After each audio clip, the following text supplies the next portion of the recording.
Enzo Recto, kalaban ang katiwalian at kasinungalingan, kakampi sa katotohanan at kabutihan. Mayroon ngayon sagot itong apo ng yumaong Ninoy Aquino, matapos pong magkomento itong si Sara Duterte, at pinaghambing itong si Ninoy at si Digong na pareho raw ang magiging kapalaran nito. Ano po ba ang sinabi ng apo ni Ninoy sa pahayag ni Sara Duterte? Para malaman po ninyo ang kanyang sinabi, sundan po ninyo itong video hanggang sa dulo. Anyway, panoorin na muna natin itong balita.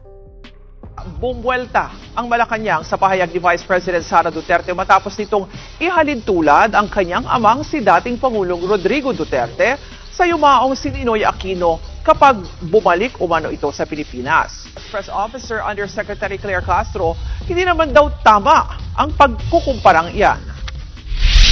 Ipakumpara ang sarili o ikumpara ang dating Pangulong Duterte kay Ninoy Aquino na hindi nagkaroon ng anumang record ng mass murder or crimes against humanity.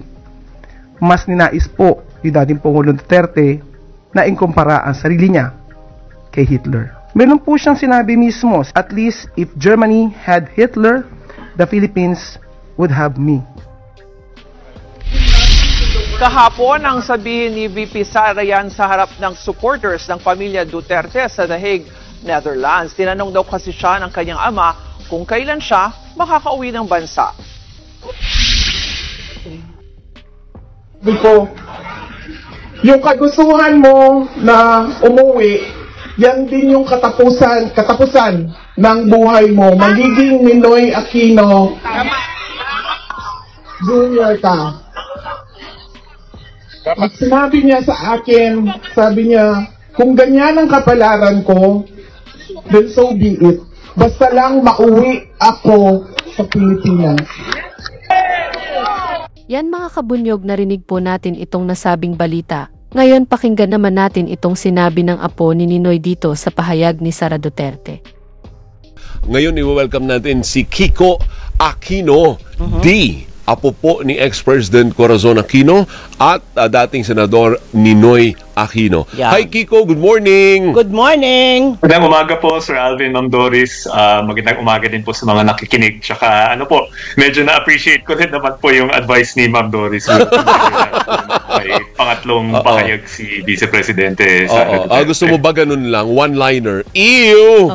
Okay lang, so... Ano naman po, mas madali po yung ganung one-line na lang kesa bubuo pa ng Haba pa eh. sentence. So I think ano po, na-appreciate ko naman po yung advice ni Ma'am. Opo, si Kiko ay anak ni Viel. Viel, okay. Ayan, tama, no? Tama, Kiko, no? Which means, tsahin niya si Chris Aquino. Tsahin niya rin si Ma'am Bolsi. Ayan, nag-guards mo kami kay Ma'am Bolsi. Nanonood daw sa amin at nakikinig palagi si Ma'am Bolsi, Kiko. Anyway, talaga ho. Sige. Bakit isang sentence lang ang statement ng pamilya Aquino? At parang ano pa, partner, very diplomatic, sanitized. Correct. Hindi, parang walang latay, ano? Ba't ganyan lang kaiksi ang statement ninyo, Kiko? Well, ang tingin ko po kasi, pangalawang beses na po na may ganitong pahayag si VP Sara Duterte, no? At saka naglabas din po ng pahayag yung pamilya noong unang beses na kinumpara niya yung sitwasyon nilang pamilya kay Lolo Ninoy. This was nung November 27 na baka raw, parang binring up niya yung ginawa ni President Marcos kay Lolo Ninoy. Na bagamat tama naman, hindi tama yung pagtrato ng mga Marcos sa lolo ko. Para sa akin, hindi maganda na yung ginagamit yung pangalan ni Lolo Ninoy upang ipagtanggol yung isang promotor ng EJ case na yun din yung kinamatay ni Lolo Ninoy. No? Pero I think yung naging pasya ng pamilya namin, pangalawang beses na nga to, nasabi na namin yung gusto naming sabihin dati, gusto na lang naming ipaalala sa madla na ibang-iba nga yung ginawa sa Lolo Ninoy ko kesa sa mga nangyayari ngayon kay President Duterte. So, tingin namin, tsaka marami na pong nagsasalita, we don't want to add too much sa conversation bukod nga sa puntong yun na iba nga si Lolo Ninoy. Pero ikaw sa personal mo bilang apo, masakit ba na makarinig ka ng ganon? Masakit? Hindi ko po alam kung masakit eh. Kasi di naman po ako, alam ko naman yung pinaninindigan ni Lolo Ninoy. No? So parang kung salungat sa prinsipyo niya yung mga pinagsasabi ng ibang tao, parang hindi naman po ako nasasaktan. Kasi, pero siguro dahil nga marami ngayon, kasama na rin po ako doon no, na hindi nabuhay nung panahon ni Lolo Ninoy. Marami siguro yung hindi nakakakilala sa kanya o sa mga pinanindigan niya nung buhay pa siya. No? So, para sa akin, kapag may ganitong paghahambing, parang annoying siya, kumbaga, na parang okay, kailangan ko ulit itama o kailangan kong klaruhin kung ano ba talaga yung pinanindigan ni Lolo Ninoy nung nandito pa siya. So, mas yun po siguro yung tingin namin na ba't pa kami dinadamay o ba't pa siya dinadamay sana. And yun, parang kahit na ewan ko kung sinasadya, pero nasa amin pa rin na yung responsibility na ikwento ng tama yung buhay ni Lolo Ninoy. So yun, mas annoying po ito para sa akin kesa nakakasakit. So ano ang pakiusap ng pamilya Aquino kay Vice President Sara Duterte? Siguro po wag na po sigurong idamay yung Lolo Ninoy ko po. At saka siguro para sa akin, sa both sides po ito, no, na alam ko may pahayag din yung Malacanang tungkol sa sinabi ni VP Sara na para sa akin, kung sa content okay naman, pero again, parang ginagamit yung pangalan ng Lolo Ninoy ko upang basically ipagtanggol yung anak ng isang presidente na siya mismo yung nagpasimuno sa lahat ng pagdurusa ng Lolo Ninoy ko. So parang sana to both of them, tigil-tigilan yun na yung paggamit ng dugo ng isang Aquino upang ipaglaban yung kanilang pansariling interes. Ama. Okay. So at least well said, partner. Correct. Pwede nang i-record nyo na yung sinabi ni Kiko tapos forward nyo kay Vice President. Para the next time she does a speech or some sort of parallelism. Diba? Wag na. Pa-remind siya na umaalma. Diba? Ayaw ng pamilya Aquino. I-play ninyo yung interview ni Kiko. Tapos sa dulo nung kay Kiko, pasok nyo yung sa akin. It's so you eh. Sabi mo isang word lang. Sige, isang word. Ew! Or save na lang po natin yan para sa pangatlong beses ng stories.